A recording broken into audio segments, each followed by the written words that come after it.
mulai. Assalamualaikum warahmatullahi wabarakatuh.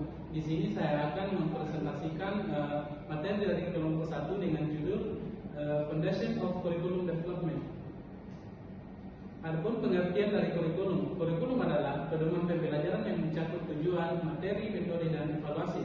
Kurikulum modern tidak hanya berupa daftar mata pelajaran, tetapi mencakup seluruh pengalaman belajar siswa baik di dalam kelas maupun di luar kelas.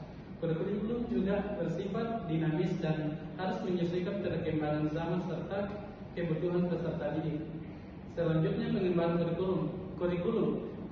Pengembangan kurikulum adalah proses sistematis yang meliputi perencanaan, pelaksanaan, evaluasi, dan perbaikan. Proses ini harus memperhatikan kebutuhan siswa, pengembangan iptek, dan tuntutan masyarakat. Selain itu, pengembangan kurikulum melibatkan berbagai pihak, terutama guru sebagai pelaksana utama di kelas. Selanjutnya yaitu landasan pengembangan kurikulum. Yang pertama, landasan filosofis. Landasan filosofis menjadi dasar dalam menentukan tujuan dan arah pendidikan. Kurikulum mencerminkan nilai, keyakinan, pandangan hidup masyarakat. Landasan ini juga berperan dalam pembentukan karakter dan moral peserta didik. Yang kedua, landasan psikologis. Landasan psikologis berkaitan dengan karakteristik dan pengembangan peserta didik. Kurikulum harus disesuaikan dengan kemampuan, minat, dan tahap perkembangan siswa agar pembelajaran lebih efektif. Terus yang ketiga yaitu landasan sosiologis. Landasan sosiologis berhubungan dengan kondisi sosial dan budaya masyarakat. Kurikulum harus relevan dengan kebutuhan masyarakat dan mampu membentuk peserta didik agar siap berperan dalam kehidupan sosial.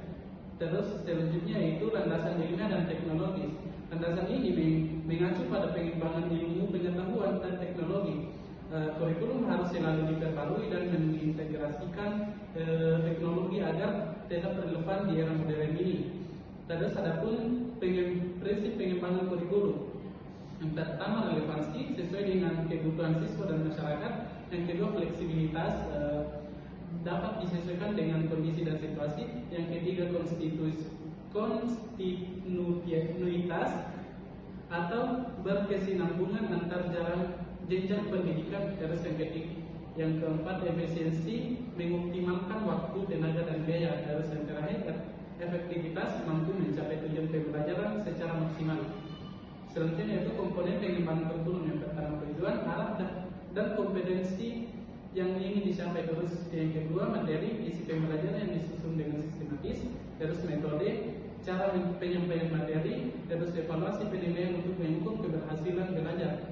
Terus selanjutnya model pengembangan kurikulum. Yang pertama, model Taylor berfokus pada tujuan pendidikan sebagai dasar utama dengan langkah penentuan tujuan, pengalaman belajar, pengorganisasian pengalaman belajar, dan evaluasi. Terus model Tabak bersifat induktif mulai dari kebutuhan siswa dan memberikan peran besar kepada guru dalam pengembangan kurikulum. Terus yang ketiga yaitu model Oliva. Model ini model komprehensif yang mencakup perencanaan, implementasi, dan evaluasi secara menyeluruh.